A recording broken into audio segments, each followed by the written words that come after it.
Alpaca Festival, what is it?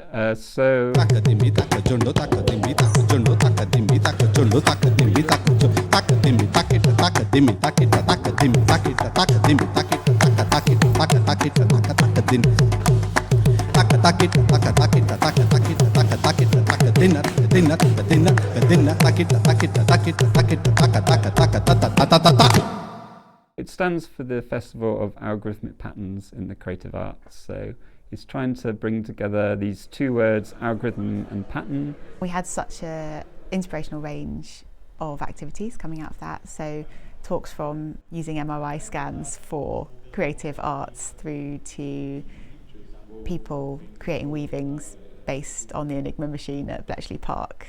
We had workshops about juggling, about live coding, about procedural drawing. We had a club night, we had a seated concert, again encompassing performances from Indian classical music through to homemade technologies.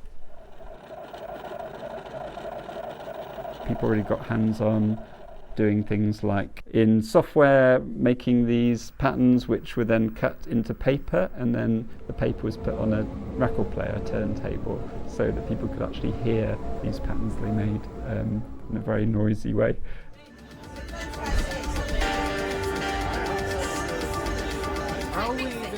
When we set up the Alpaca Festival, we had this theme of algorithmic pattern.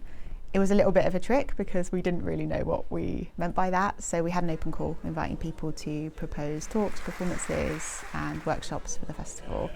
We were lucky enough to get not just performers and contributors but also audience members from around the world, which we were really surprised by. So we had people travel from Canada, the United States, across Europe, from Asia to attend the festival, which was a really lovely experience for us because most of our events prior to this had been really focused on Sheffield and a Sheffield audience, and it was really nice to get that cross-pollination of ideas of people from different parts of the world. You just basically do that. You chalk the edges, you chalk the design, and when you've done it, you flip it over and you draw around it again and it will show up on here. So we're going to have to redo that. The thing about pattern which I find particularly exciting and I see in everything in Alpaca Festival is the idea of taking simple parts, but then when you start combining these things together you get all these surprising results. And be able to take that same approach to look at something like algorithmic music, which might seem really obscure to people, but kind of bringing out that kind of underlying pattern principle of it, I think is something really nice. All the information about Alpaca Festival can be found at algorithmicpattern.org. This year's festival, the information is at 2025.algorithmicpattern.org, and there's links there to sign up to our newsletter as well.